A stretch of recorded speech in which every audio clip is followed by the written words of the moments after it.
নমস্কার, আমি মৌসুমী। শিলালিপিতে আপনাদের সবাইকে স্বাগত জানাই। শোনাচ্ছি সাহিত্যিক আশুতোষ মুখোপাধ্যায় সেই অজানার খোঁজে।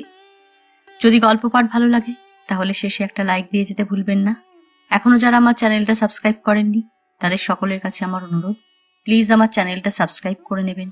পাশে যে বেল নোটিফিকেশনটা আছে সেটা অবশ্যই প্রেস করে দেবেন। শুরু করছি উপন্যাসের পঞ্চম পর্ব।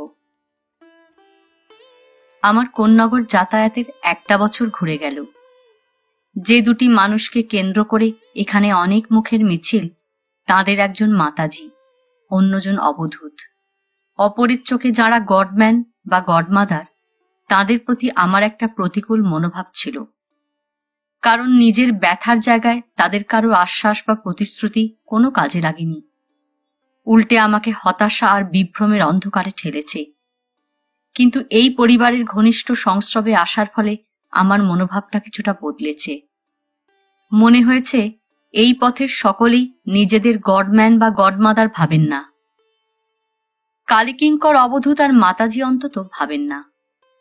অবধূত তাঁর সাধ্যমতো মানুষের বিপদ আপদ নিরসনের পথ খোঁজেন, ব্যাধির হদিশ পেলে ওষুধ দেন। অন্যরকম আপদে বিপদে যার যার স্বভাব চরিত্র তলিয়ে দেখে নিয়ে আর বুঝে নিয়ে তাকে নিজের মনের ঘরে আর বিশ্বাসের ঘরে ফেরাতে চেষ্টা করেন। ফল যারা পায় তারা যদি তাকে গডম্যানের আসনে বসিয়ে পুজোই করে, সেটা তাঁর অপরাধ নয়। মাতাজিরও তাই। মানুষের মঙ্গল লক্ষ্য, সেই মঙ্গল যদি ভক্তি বিশ্বাসের ভিতর দিয়েই আসে, তাকে তুচ্ছ ভাবার কারণ নেই। নিজে যে তিনি এমন স্থির, শান্ত, সুন্দর, জীবনের মহিমার এও তো একটা দিক। এত ধৈর্য, এত সহিষ্ণুতা তিনি পেলেন কোথা থেকে? পরিপূর্ণতার মধ্যেও এমন সহজাত নির্লিপ্ততার শ্রী হাজারে একজনের মধ্যে কি দেখা যায়? 51তেও অনায়াসে যিনি 31-এর রূপ ধরে রাখেন, তার অন্তরের ঐশ্বর্য মানুষকে টানবে, এ বেশি কথা কি? অবধূত হেসেই একদিন বলেছিলেন, আপনার চোখে পড়েনি বলেই এখনো মান বাঁচছে। লেগে থাকলে দেখবেন ভণ্ড, জোচ্চোর, ঠকবাজ এইসব ভালো ভালো কথা আমাদেরও শুনতে হয়। আমাদের সব থেকে বড় দোষ, আমরা ভগবান নই। এতটা না হোক, একটা মজার ব্যাপারের সাক্ষী আমি নিজেই। সেদিন কালী পুজো। পথের বাজির সংকট এড়াতে আমরা বিকেলের মধ্যেই কোন্নগর চলে এসেছি। আমরা বলতে স্ত্রী আর মেয়েও সঙ্গে। আজ রাতে আর ফেরার প্রশ্ন নেই, কারণ পুজো শেষ হতে মাঝরাত পেরিয়ে যাবে। আমি এই পুজো পার্বণের খুব সমঝদার নই। মাতাজির বিশেষ অনুরোধে আর স্ত্রীর আগ্রহে এসেছি। তাছাড়া অবধূত বলেছেন, আমিও আপনার মতোই দর্শক এদিন। পুজো মাতাজির, আসবেন, আমরা না হয় গপ্পসপ্প করব। এটুকু লোভনীয়। মাতাজির পুজোর এক বিশেষ ব্যতিক্রম দেখলাম। পুজো শুরু হবে রাত 11টার পরে। আমন্ত্রিতের সংখ্যা কম করে 50 জন।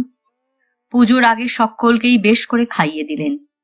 খাওয়ার আয়োজন খুবই সংক্ষিপ্ত, কিন্তু পরম উপাদেয়। পোলাও, মাছ ভাজা, মাংস আর চাটনি।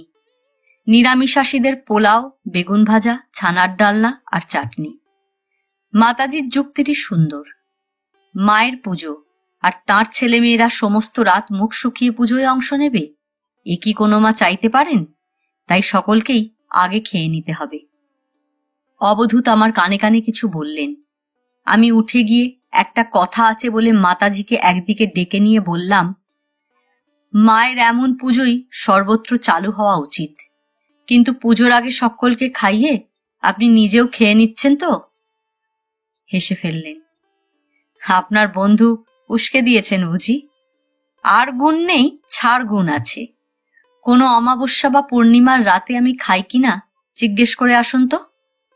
খেতে বসার আগে অবধূত এক প্রৌঢ় দম্পতির দিকে আমার দৃষ্টি আকর্ষণ করলেন। গলা খাটো করে বললেন, একটু খোরাক পেতে চান তো ওদের, বিশেষ করে ওই মহিলার ওপর নজর রাখুন। লোকের মধ্যে ওই মহিলাই কেবল আমার স্ত্রীটিকে বরদাস্ত করতে পারেন না, আবার তার ভদ্রলোককে আঁচল ছাড়াও করতে পারেন না। বছর 56-57 হবে ভদ্রলোকের বয়স, আর তাঁর স্ত্রীটির হয়তো 50-52। মহিলা এককালে বেশ সুন্দরী ছিলেন বোঝা যায়, এখন বয়সের ছাপ একটু বেশি স্পষ্ট। সেটুকু ঢাকার প্রয়াসে পরিপাটি প্রসাধন খুব সুচারু মনে হল না। শুনলাম তারা শ্রীরামপুরে থাকেন, অবস্থাপন্ন পরিবার। মাতাজির প্রতি ভদ্রলোকের গদগদ ভক্তি। তিনি একলাই শিষ্য, কারণ তার পরিবারটির বুদ্ধি বিবেচনা এসবের অনেক ঊর্ধ্বে। মাতাজির প্রতি স্বামীর এই ভক্তি শ্রদ্ধা তিনি খুব সরল চোখে দেখেন না। তার ধারণা স্বামীর রূপের টানই বড় টান। শুধু স্বামীর কেন, পুরুষ ভক্তদের সকলেরই। নইলে আদিক্ষেতা করে কেউ এখানে দীক্ষা নিতে আসে? বিশ্বস্ত জনদের এই নিগূঢ় সত্যটা তিনি স্পষ্টই বুঝিয়ে দিয়েছেন। সেই বিশ্বস্ত জনেরা আবার কানে আঙুল দেবার মতো করে শুনে মাতাজির গোচরে এনেছেন। তাদের মতে স্ত্রী যার এমন, সেই শিষ্যকে মাতাজির বাতিল করাই উচিত। অবধূতের মন্তব্য, মহিলা 16 আনা ভ্রান্ত, এ কথা বলা যায় না। সৃষ্টির জগতে ফুলের রূপ আর রমণীর রূপে খুব তফাৎ নেই। যাকে টানার দুই টানে। ভদ্রলোক আর ভদ্রমহিলা আমাদের থেকে 8-10 হাত তফাতে পাশাপাশি খেতে বসেছেন। পেটো কাটতি কাটতার বন্ধুরা যোগান দিচ্ছে, মাতাজি নিজে পরিবেশন করবেন। সেই ভদ্রমহিলা চারদিকে একবার চোখ চালিয়ে নিয়ে সকলের শোনার মতো করেই প্রশ্ন ছুড়লেন, মায়ের পুজোর আগে সকলকে খেয়ে নিতে হবে, এটা কি কোনো শাস্ত্রের নির্দেশ না মাতাজির নিজের নির্দেশ? তার ভদ্রলোকটি হাঁসফাঁস করে উঠলেন, মাতাজির নির্দেশ মানেই শাস্ত্রের নির্দেশ। তাচ্ছিল্যের ভঙ্গিতে মহিলা জবাব দিলেন, এত ভক্তি বিশ্বাস তোমার থাকতে পারে, সকলের নাও থাকতে পারে। তক্ষুনি আর একদিক থেকে এক ভদ্রলোক বলে উঠলেন, না থাকলে আমরা খেতে বসে গেলাম কেন? মহিলা সেদিকে তাকালেন শুধু, জবাব দিলেন না, কিন্তু তার চোখের ভাষা প্রাঞ্জল। অর্থাৎ কোন টানে এসে জুটেছে আর কেন খেতে বসে গেলে তাও বলে দিতে হবে। এবারে আর এক মহিলা হালকা হেসে বললেন, শুধু আমরা কেন, আপনিও তো বসেছেন। ঈষৎ ঝাঁঝালো জবাব, আমি ভক্তি বিশ্বাসের কদর বুঝি না, তাই অনায়াসে বসতে পেরে গেছি। কিন্তু আপনাদেরও কি তাই? জানতে কৌতূহল হলো, তাই মাতাজিকে শাস্ত্রের কথা জিজ্ঞেস করেছি। তাতে আপনাদের আপত্তি কেন? যাকে নিয়ে কথা সেই মাতাজি কিন্তু হাসছেন আর বেশ মজাই পাচ্ছেন। প্রসঙ্গ একটু তপ্ত হয়ে উঠছে মনে হতে তাড়াতাড়ি বললেন, না মা, এটা কোনো শাস্ত্রের নির্দেশ নয়। মায়ের ছেলেমেয়েরা উপোস করে মাকে ভোগ খেতে দেখবে, এ আমার ভালো লাগে না বলেই এই ব্যবস্থা। কিন্তু ভদ্রমহিলা যেন ফোড়ন কাটার আরো বেশি সুযোগ পেলেন। মাতাজির ব্যবস্থায় তাহলে শাস্ত্রের ব্যবস্থা বদলে যেতে পারে? মাতাজির সুন্দর মুখ তেমনি সপ্রতিভ। আপনার যে গোড়াতেই একটু ভুল হয়ে যাচ্ছে মা। শাস্ত্রে খেয়ে পুজোর কথাও নেই, না খেয়ে পুজোর কথাও নেই। মানুষের অভিরুচিটাই সংস্কার আর নিয়মে এসে দাঁড়িয়েছে। আপনি তো নিজেও সংস্কার মানেন না, তাহলে আর আপত্তিটা কি? মুখ লাল করে ভদ্রমহিলা পোলাওয়ে হাত দিলেন। পাশ থেকে তার ভদ্রলোক বিড়বিড় করে কি বলছেন শুনতে পেলাম না। জবাবে মহিলা রুষ্ট নেত্রে একবার তাঁর দিকে তাকালেন শুধু। না, রাত জেগে কালী পুজো কখনো দেখিনি, এই রাতে দেখছি।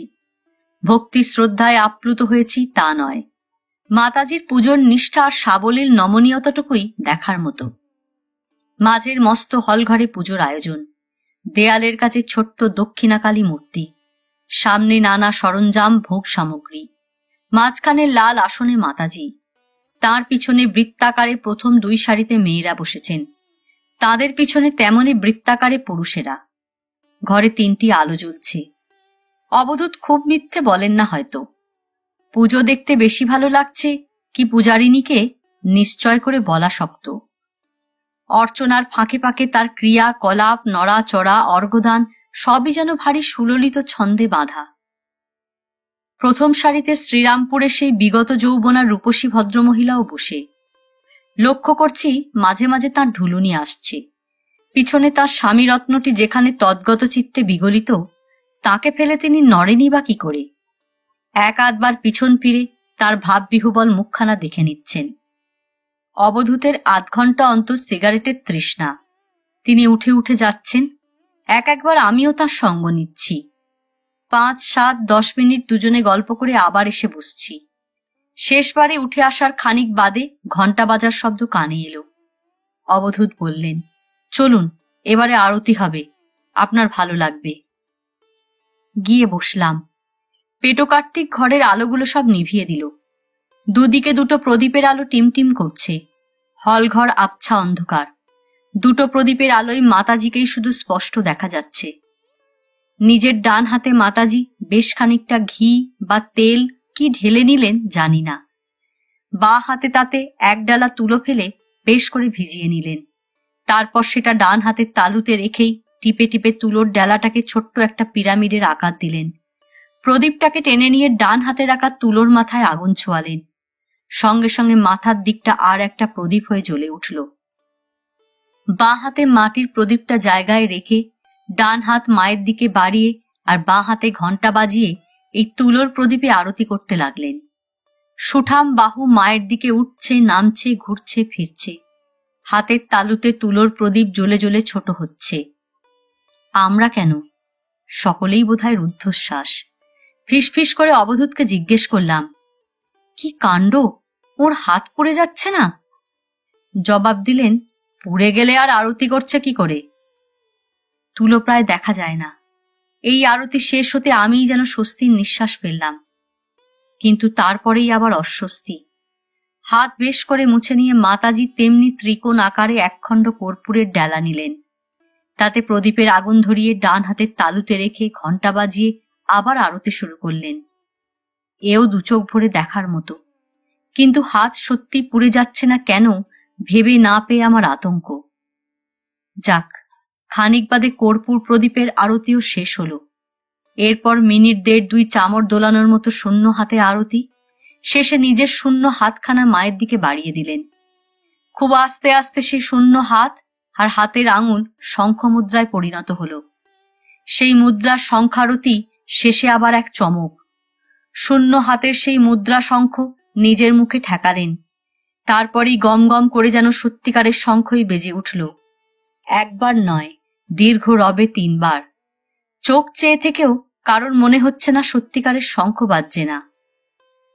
আলো আধারিতে এত বড় হলঘরের বিচিত্র গম্ভীর পরিবেশ। মাতাজি দূরে বসে ঘর থেকে শান্তির জল ছিটলেন। শশব ব্যস্তে সকলে পা ঢেকে বসেছেন। সব শেষে প্রদীপের আশিস সকলের মাথায় ছোঁয়ানো। এক হাতে প্রদীপ নিয়ে অন্য হাতের তালু তার শিখার উপর ধরে মাতাজি সেই হাতখানা এক একজনের মাথায় রাখছেন।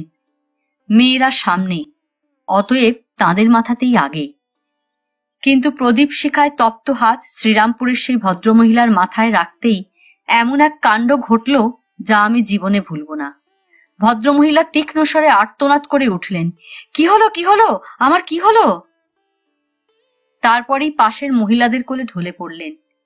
প্রথমে হতবম্ব বিমূঢ় সকলে, তারপরেই মাতাজির তৎপর হাতে শুশ্রূষা। পুজোর ঘটি থেকে জল নিয়ে তাঁর চোখে মুখে জোরে জোরে কয়েকবার ঝাপটা দিলেন। একটু বাদে ভদ্রমহিলা চোখ মেলে তাকালেন। পেটো কার্তিক ততক্ষণে হলঘরের সব আলো জ্বেলে দিয়েছে। মাতাজি তার মুখের সামনে ঝুঁকলেন। কি হয়েছে? ভদ্রমহিলার চোখে মুখে আতঙ্ক। মাতাজির দিকে চেয়ে আছেন। আরো দুবার জিজ্ঞেস করতে আস্তে আস্তে উঠে বসলেন। ভয়ার্ত গলায় বললেন, আপনি মাথায় হাত রাখতেই আমার ভিতর মনে হলো বিদ্যুতের মতো কিছু যাচ্ছে। বলেই উপর হয়ে তাঁর পায়ে লুটিয়ে পড়লেন। অবধূত আর আমি সামনের বারান্দায় বসে। প্রথমে জিজ্ঞেস করলাম, আপনার স্ত্রী এরকম আরতি শিখলেন কার কাছে? জবাব দিলেন, জিজ্ঞেস করিনি কখনো, কঙ্কালমালী ভৈরবের কাছ থেকেই হবে। আবার জিজ্ঞেস করলাম, শেষে ওই ভদ্রমহিলার ব্যাপারখানা কি হলো? হাসলেন। কি হলো আমিও তো আপনার মতোই দেখলাম, কিন্তু কেন হলো, কি করে হলো, কে এমন ব্যাপারখানা করালো? পরদিন দুপুরের খাওয়া দাওয়ার আগে আমি, স্ত্রী আর মেয়ে ছাড়া পাইনি, তাই জেরার সুযোগ পেয়েছি। কল্যাণী দেবীকে ডেকে প্রথমে বলেছি, আপনার ডান হাতখানা দেখি। হাসি মুখে তিনি ভালো হাত আমার দিকে প্রসারিত করলেন। হাতটার দেখা শুরু করলেন নাকি?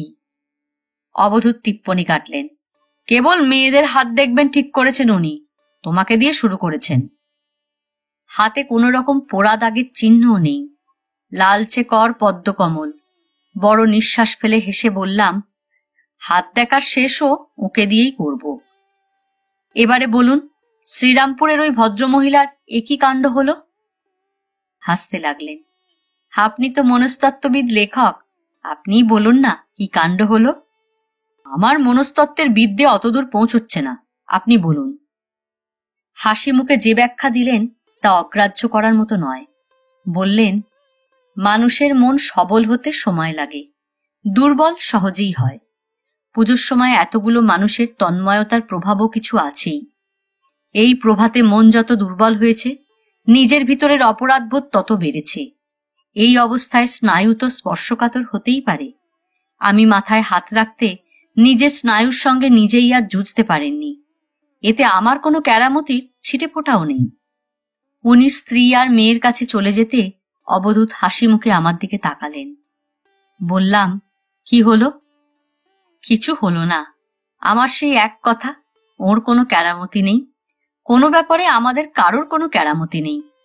কিন্তু আমাদের অলক্ষ্যে একেবারে কারোরই কি নেই? কেন এমন হয়, কে করে, কে ঘটায়, এরকম কথা অবধূতের মুখে অনেকবার শুনেছি। এ নিয়ে আমি কোনো আলোচনার মধ্যে ঢুকিনি, কারণ আমার ধারণা ঘুরিয়ে ফিরিয়ে এও এক ধরনের ঈশ্বরস্তুতি, শক্তিস্তুতি। মাস দেড়েক পরের কথা, এর মধ্যে আর কোন্নগর যাওয়া হয়নি। রাত প্রায় 9:30টার সময় হন্তদন্ত হয়ে পেটো কার্তিক আমার বাড়িতে হাজির। আমি তখন খেতে বসার উদ্যোগ করছি। কলকাতা এলে পেটো কার্তিক আমার বাড়িতে একবার ঢুঁ দিয়ে যাই, আর খাওয়া দাওয়া করে যেতে বললে এক কথায় রাজি হয়ে যায়। কিন্তু রাতে কখনো আসেনি। কি ব্যাপার, এত রাতে তুমি?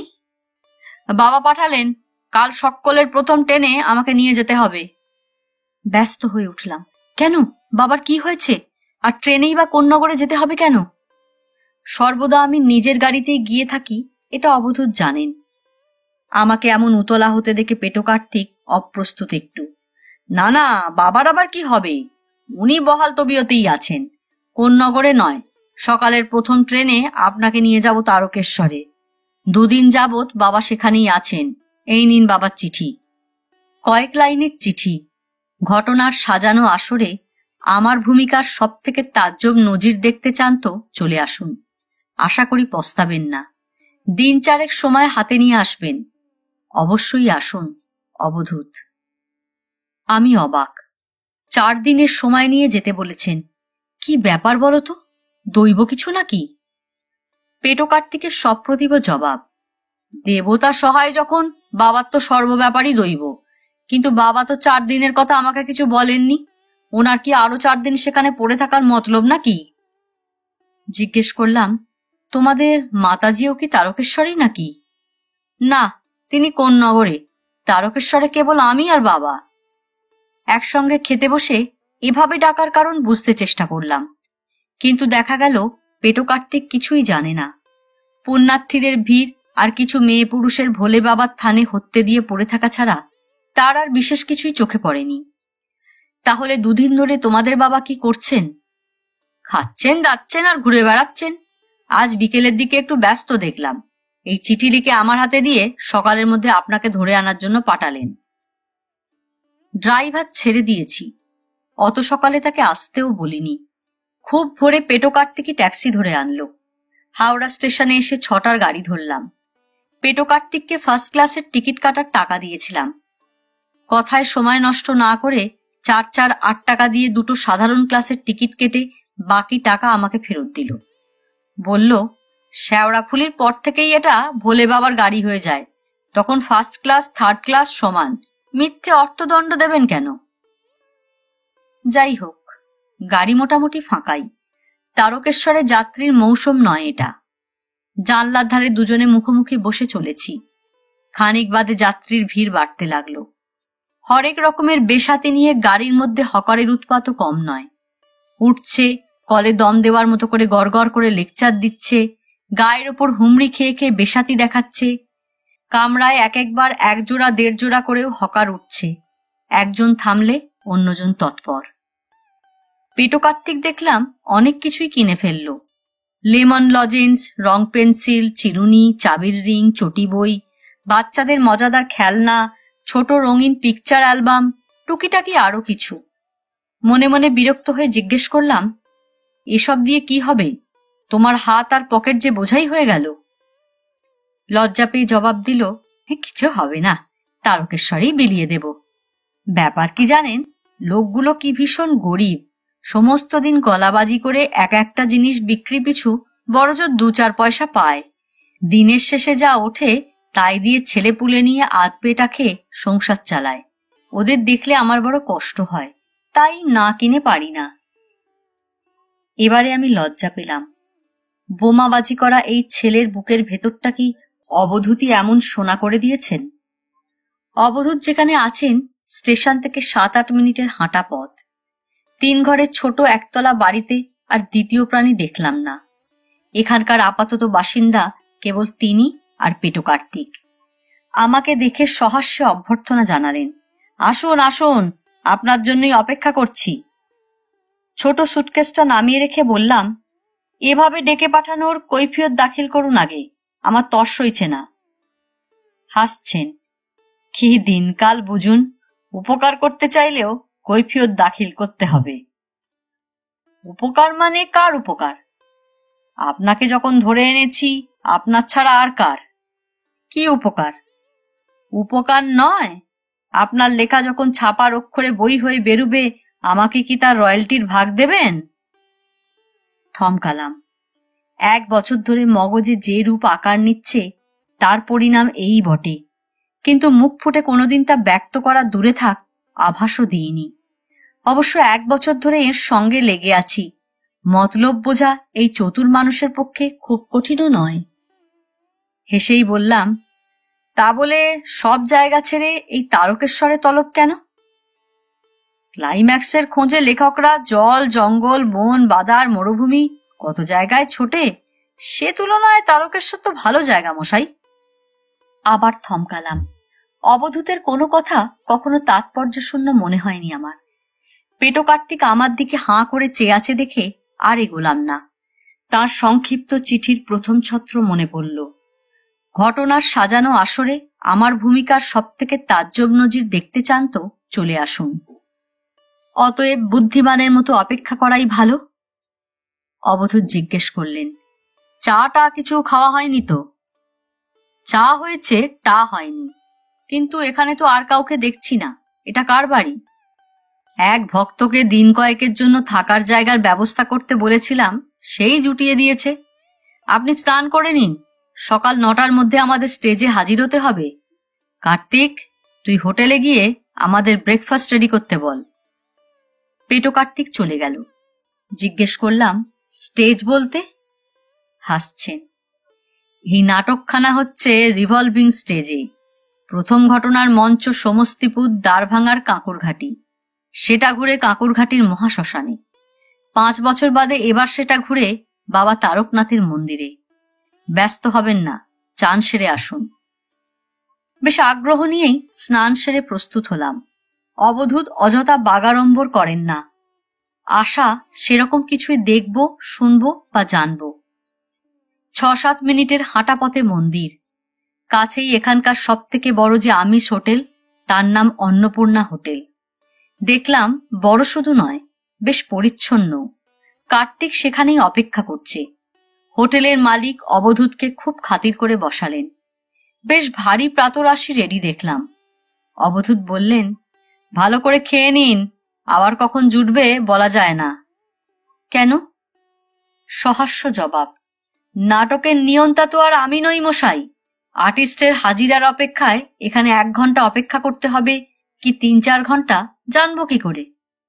খাবার ফাঁকে পেটো কার্তিক আবার মন দিয়ে তার বাবার মুখখানা দেখছে। মনে হয় কিছু একটা রহস্যের গন্ধ সেও পাচ্ছে। অতএব আমি যথাসম্ভব নির্লিপ্ত। খাওয়া শেষ হতে অবধূত একেবারে লাঞ্চের অর্ডার দিয়ে বেরুলেন। যখনই আসুন খাবার গরম চাই। ভাত, ডাল, বেগুনি, মাছ, মাংস, চাটনি, দই পেলে ভদ্রলোক আর কমের দিকে যাবেন কেন? বেরিয়ে আমরা মন্দিরের দিকে চললাম। পিছনে পেটো কার্তিক। সে আর এখন আমাদের সঙ্গ ছাড়বে না জানা কথাই। মন্দিরে আর চত্বরে মেয়ে পুরুষের গিস গিস ভিড়। তাদের নিয়ে পুরুত পাণ্ডারা তৎপর। সকলে যেন বিষম কিছু তাড়া খেয়ে এখানে এসেছে। কাকে ঠেলে কাকে ফেলে যেমন ভিতরে যাওয়ার তাগিদ, তেমনি আবার বেরিয়ে এসে বাঁচার তাগিদ। আমার আতঙ্ক, 3 মাস 6 মাসের বাচ্চা নিয়েও কিছু মেয়ে ছেলে ভিতরে ঢুকেছে। মনে হয়েছে পুণ্যির তাগিদে ওদের পরমায়ু শেষ হয়ে এসেছে। বললাম, চলুন ফাঁকায় গিয়ে দাঁড়াই, আমার দম বন্ধ হয়ে আসছে। অবধূত জবাব দিলেন না। মনে হলো ভিড়ের মধ্যে তার 2 চোখ কিছু খুঁজছে বা কাউকে খুঁজছে। পায়ে পায়ে দুধকুণ্ডের দিকে তিনি এগিয়ে চললেন। দুধকুণ্ড বলতে মন্দিরের গায়ে বিশাল পুকুর, সেখানে মেয়ে পুরুষের স্নানের সমারোহ। বছর 14-15 আগে একবার তারকেশ্বরে এসেছিলাম, তখন এই পুণ্য পুকুরের জলে হাত দিতেও ঘেন্না করত। পুকুরটার আমূল সংস্কার হয়েছে, পরিষ্কার টলটলে জল। অবধূত স্নানরত মেয়ে পুরুষদের একবার দেখে নিয়ে বললেন, এত ভিড়ে আসবে না জানা কথাই, আসুন আমাদের এই দুধকুণ্ডের কাছাকাছি অপেক্ষা করতে হবে। অবধূত এধার ওধার পায়চারি করছেন, একের পর এক সিগারেট ধরাচ্ছেন। পুণ্যার্থিনীদের অনেকেই তাকে লক্ষ্য করছে, কেউ কেউ বা 2 হাত জুড়ে তাকে প্রণাম জানাচ্ছে। রক্তাম্বর পরা সাধু সন্ন্যাসী এখানে আরো চোখে পড়ছে। শুধু পরিচ্ছদে নয়, ভিতরেও যেন তারা বিবর্ণ মলিন। দেখলেই মনে হয় প্রাপ্তির আশাটুকুই তাদের বড় আশা। এদের মধ্যে সিল্কের লাল চেলি, সিল্কের টকটকে লাল ফতুয়া, আর তেমনি সিল্কের লাল উত্তরীয় পরা কালিকিঙ্কর অবধূত ঝকঝকে ব্যতিক্রম। তার এই ব্যক্তিত্ব আর চালচলন দেখার মতো সন্দেহ নেই। পাণ্ডারাও অনেকে নত হয়ে তাকে শ্রদ্ধা জানিয়ে যাচ্ছে। আমার ভিতরটা কৌতূহলে টইটুম্বুর। বাইরে ওই অবধূতের মতোই শান্ত থাকতে চেষ্টা করছি। মন্দিরের সামনের বাঁধানো মণ্ডপে মেঝেতে অনেক মেয়ে পুরুষ হত্যে দিয়ে পড়ে আছে। তাদের বেশিরভাগেরই পা থেকে মাথা পর্যন্ত চাদরে ঢাকা। শুনলাম 4, 5, 7, 8 দিন ধরেও অনেকে এমনি হত্যা দিয়ে পড়ে আছে।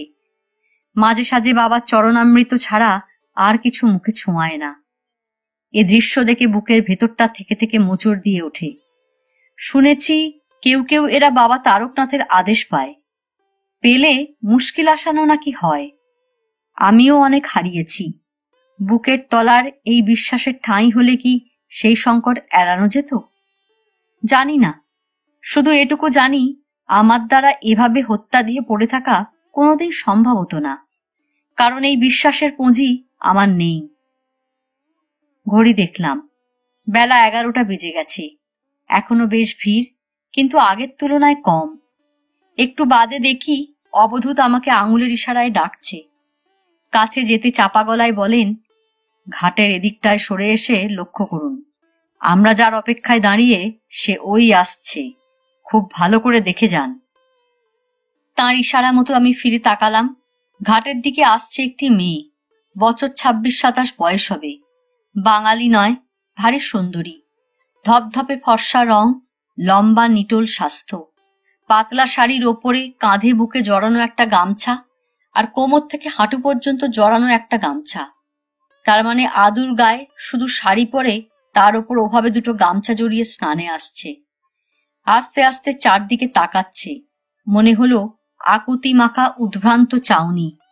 তার সঙ্গে একটি মাঝবয়সী মেয়ে ছেলে, পরিচারিকা হবে, আর বছর 35-36 হবে, আধা ভদ্রলোক গোছের একজন অবাঙালি পুরুষ।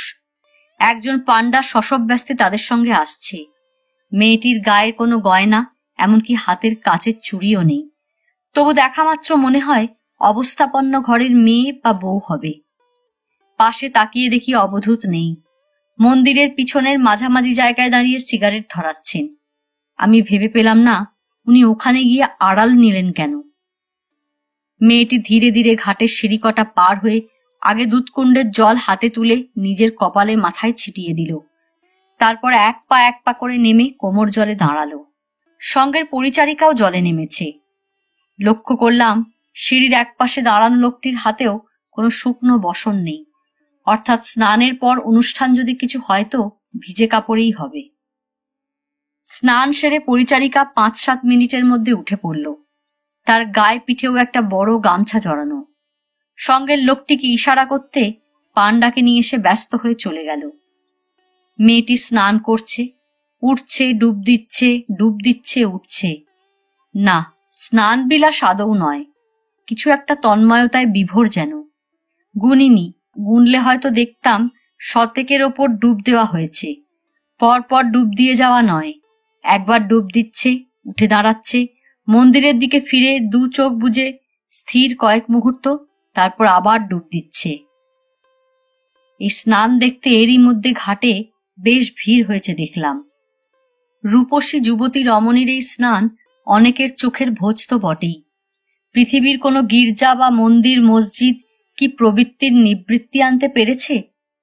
উল্টে যেখানে যত বেশি সমর্পণ, সেখানে তত হাঙর কুমিরের আমন্ত্রণ। মেয়েটি আস্তে আস্তে এগিয়ে এসে জল পেরিয়ে প্রথম ধাপে উঠে দাঁড়ালো। দুটো গামছা সিক্ত বসনা এই রমণীর যৌবন আবৃত্ত রাখার মতো যথেষ্ট নয় আদৌ। পরনের ভেজা শাড়ি আর গামছা দুটো দুধ বরণ অঙ্গে লেপ্টে যাওয়ার ফলে সর্ব অঙ্গের যৌবন আরো স্পষ্ট, আরো মুখর। জোড়া জোড়া চক্ষু ওই রমণী অঙ্গে বিদ্ধ, কিন্তু রমণীর কারোর দিকে চোখ নেই। এমনি আত্মস্থ তন্ময় যে পারিপার্শ্বিক লোভাতুর জগৎ সম্পর্কে সম্পূর্ণ উদাসীন। কিন্তু দর্শকের দৃষ্টি ভোজের আরো অনেকটা বাকি তখনও। পরিচারিকা এগিয়ে গিয়ে তার হাতে ভিজে মাটির ঢেলার মতো কি একটা দিল। সেটা হাতে নিয়ে রমণী আস্তে আস্তে হাঁটু মুড়ে উপর করে বুকের ওপর শুয়ে পড়ে দু হাত সামনের দিকে বাড়িয়ে যুক্ত করল। সিঁড়ির মেঝেতে কপাল রেখে হাত দুটো যে পর্যন্ত পৌঁছল, সেখানে মাটির ঢেলা দিয়ে একটা দাগ কাটল। এরই নাম দণ্ডি কাটা। উঠে সেই দাগের ওপর দাঁড়িয়ে আবার বুকের ওপর শুয়ে দু হাত টান করে দণ্ডি কাটল। এমনি বার তিনেক দণ্ডি কাটতে সিঁড়ি শেষ। এবার সে সমান মেঝের ওপর দাঁড়িয়ে আবার উপর হয়ে বুকের ওপর শুয়ে দণ্ডি কেটে কেটে মন্দিরের দিকে এগোতে লাগলো। অনেক দর্শক ঘাটেই দাঁড়িয়ে, অনেকে আবার রমণীর সঙ্গে এগিয়ে আসছে। রমণী তখনও জগৎ সম্পর্কে নিষ্পৃহ, উদাসীন। মন্দিরের রেলিং পর্যন্ত আসার পর তেমনি দণ্ডি কেটে কেটে বাঁদিক থেকে বেষ্টন প্রদক্ষিণ শুরু হলো। হাঁটুর ওপর বসছে, বুকের ওপর টান হয়ে শুয়ে পড়ছে, দু হাত যতদূর যায় বাড়িয়ে দিয়ে যুক্ত করছে। মেঝেতে কপাল ঠেকিয়ে কয়েক পলক স্থির হয়ে পড়ে থাকছে, মাটির ঢালায় দণ্ডির দাগ দিচ্ছে, উঠে দাঁড়িয়ে সেই দাগে পৌঁছে আবার শুরু করছে। অবধূত এদিকেই দাঁড়িয়েছিলেন, কিন্তু এখন নেই। দণ্ডি কেটে সমস্ত মন্দির প্রদক্ষিণ প্রায় শেষ হয়ে এলো। দণ্ডি কাটতে কাটতে রমণী মন্দিরের দরজার দিকে এগিয়ে যাচ্ছে। দরজার কাছে অবধূত দাঁড়িয়ে, প্রসন্ন প্রশান্ত মুখ। রমণী দোরগোড়ায় পৌঁছল। পাণ্ডা আর তার পাশের সেই লোকও দাঁড়িয়ে। পাণ্ডার হাতে মস্ত একটা পুজোর ডালি, তাদের সামনে আরো জনাকতক পাণ্ডা। দুদিক থেকে তারা পুণ্যার্থীর ভিড় সামলে রাখছে। মন্দিরের ভিতরেও কাউকে ঢুকতে দেওয়া হয়নি। বাবা তারকনাথকে দর্শন এবং স্পর্শনের এই স্পেশাল ব্যবস্থা হয়তো রমণীর টাকার জোরে হয়েছে, নইলে 5-7 মিনিটের জন্যে হলেও এত খাতির কারো পাওয়ার কথা নয়। দরজার সামনেই পাণ্ডারা ছাড়া আর দাঁড়িয়ে কেবল অবধূত। শুধু তাকেই তারা বাধা দিচ্ছে না বা সরে যেতে বলছে না। শেষ দণ্ডি কাটা হতেই মন্দিরের দরজা। উঠে দাঁড়িয়েই টকটকে লাল ধুতি ফতুয়া পরা আর তেমনি চাদর গায়ে অবধূতকে সামনে দেখে রমণী চিত্তার্পিতের মতো দাঁড়িয়ে রইল। ফ্যাল ফ্যাল করে চেয়ে রইল কয়েক পলক। তারপর আমার মনে হলো হঠাৎই একটা ঝাঁকুনি খেয়ে সে তার পায়ে আছড়ে পড়তে যাচ্ছে। কিন্তু তার আগে একখানা হাত তুলে অবধূত বাধা দিলেন। রমণী থমকে দাঁড়ালো। আমার মনে হলো আশা, উৎকণ্ঠা, উত্তেজনায় থরথর করে কাঁপছে। পাণ্ডারা আর অদূরে যারা ভিড় করে দাঁড়িয়ে, তারাও বিমূঢ় বিস্ময়ে এই দৃশ্য দেখছে। অবধূত এবার দুহাত দরজার দিকে বাড়িয়ে মন্দিরের দরজা দেখিয়ে পরিষ্কার হিন্দিতে বললেন, যাও, আগে বাবার পুজো দিয়ে এসো। রমণী দিশেহারার মতো ভেতরে ঢুকে গেল। পিছনে তার পরিচারিকা, পুজোর ডালি হাতে পাণ্ডা আর পুরোহিত। একটু বাদে পুজো শেষ করে রমণী ব্যগ্র মুখে ফিরে এসে আবারও অবধূতের পায়ে পড়তে গেল। অবধূত আবার বাধা দিলেন। গম্ভীর অথচ নরম গলায় স্পষ্ট হিন্দিতে বললেন, এখানে না, ব্যস্ত হইও না, তুমি যে জন্য এসেছ পাবে। ভেজা জামা কাপড় বদলে তোমার চটির ঘরেই অপেক্ষা করো, আমি আসছি। রমণী স্থাণুর মতো দাঁড়িয়ে। অবধূত ফিরে চললেন। হঠাৎই আত্মস্থ হয়ে রমণী সেখান থেকে ছুটে বেরুতে চাইল, সঙ্গে তার পরিচারিকা আর পুরুষটিও। সে যেদিকে গেল তার উল্টো দিকের রাস্তার বাঁকে প্রশান্ত মুখে অবধূত দাঁড়িয়ে। আমি কাছে যেতে হাসলেন একটু, বললেন, চলুন আগে এক পেয়ালা করে চা খেয়ে নেওয়া যাক। বেলা তখন 12টা বেজে গেছে। কাছেই একটা চায়ের দোকানে ভাঁড়ের চা খেলাম। পেটো কার্তিক আমাদের সঙ্গ ছাড়েনি, সেও হাজির। তারও চোখে মুখে আগ্রহ উপছে পড়ছে। তার বাবার ক্ষমতার সে যেন তলকুল পাচ্ছে না। একটা সিগারেট ধরিয়ে অবধূত একদিকে এগোলেন, আমি পাশে। অবধূত বললেন, এবারে নাটকের পরের দৃশ্য দেখবেন, চলুন। কিন্তু এই দৃশ্যই তো ভালো করে বুঝলাম না, মেয়েটি কে? পার্বতী প্রসাদ। কোথাকার মেয়ে? সমস্তিপুর দ্বারভাঙার কাকুরঘাটির। কথা বলতে বলতে এগোচ্ছি। এখানে কবে এসেছে?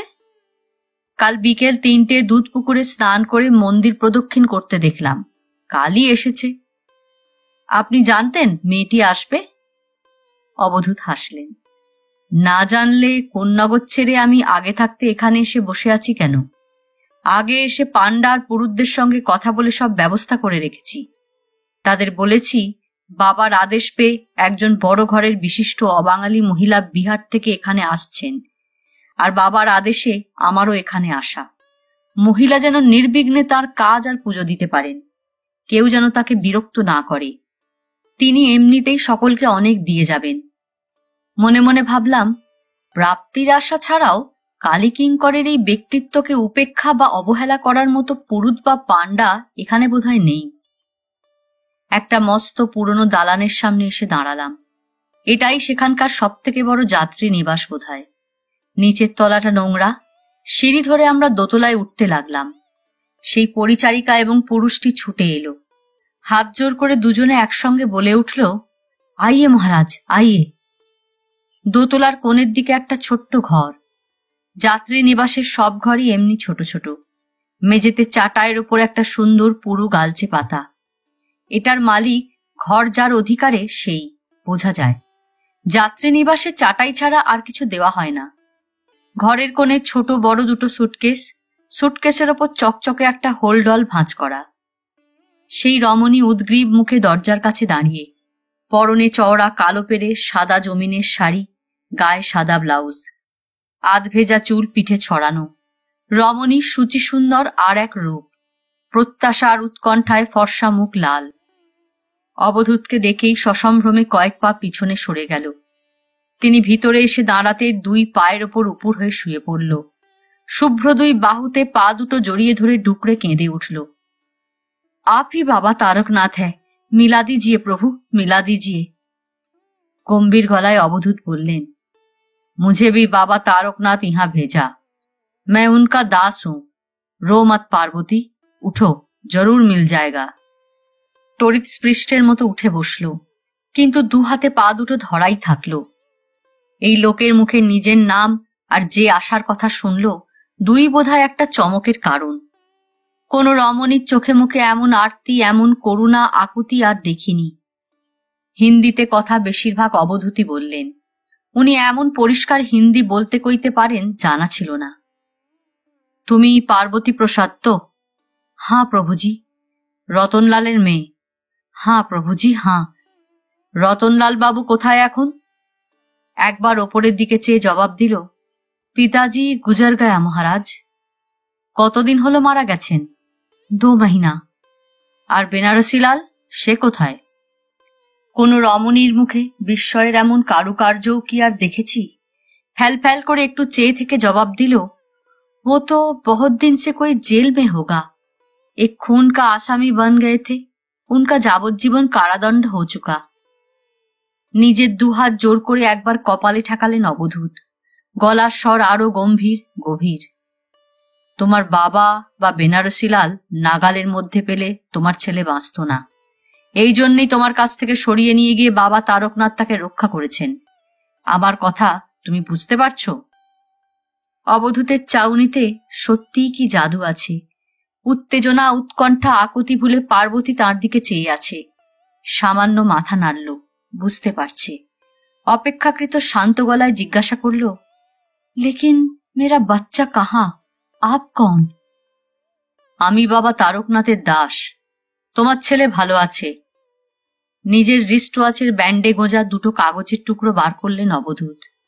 একটার ভাঁজ খুলে সামনে ধরলেন। তোমরা আজই কলকাতায় গিয়ে রাতের গাড়িতে নিজের মুলুকে চলে যাও। সেখান থেকে 12 মাইল দূরের এই গ্রামে গিয়ে এই ঠিকানার মানুষদের কাছে যাবে। কাগজটা পার্বতীর হাতে দিয়ে দ্বিতীয় কাগজটার ভাঁজ খুললেন। আমরা দরজার কাছে দাঁড়িয়ে সবিস্ময়ে দেখলাম ওটা একটা 5 টাকার নোটের আধখানা, ঠিক আধখানা করে কেটে নেওয়া। সেটাও বিমূঢ় পার্বতীর হাতে দিয়ে বললেন, গাঁয়ের সেই বাড়ির মালিক বা মালকানের হাতে এটা দেবে। তারা বাকি আধখানা নোটের সঙ্গে মিলিয়ে দেখে তোমার ছেলে দিয়ে দেবে। সেই ছেলের গলায় লাল সুতোয় বাঁধা একটা সোনার লকেট দেখতে পাবে। সেটা ভাঙলে তার মধ্যে তোমার ছেলের জন্মের তারিখ, পরিচয় সব পাবে। কিছু খেয়ে আজই যাওয়ার জন্য তৈরি হয়ে নাও। শুধু পার্বতী নয়, আমরাও চিত্রার্পিত। অবধূত ফিরে দাঁড়াতে পার্বতীরই প্রথম হুঁশ ফিরল। 2 হাত জোর করে আকুল গলায় বলে উঠল, কৃপা করকে আপ সাথ চলিয়ে মহারাজ, মুঝে বহুত ডর লাগতা। বাবা তারকনাথের কৃপা আছে তোমার ওপর, কিচ্ছু ভয় নেই। আমি তোমার জন্য কয়েকটা দিন এখানেই অপেক্ষা করব।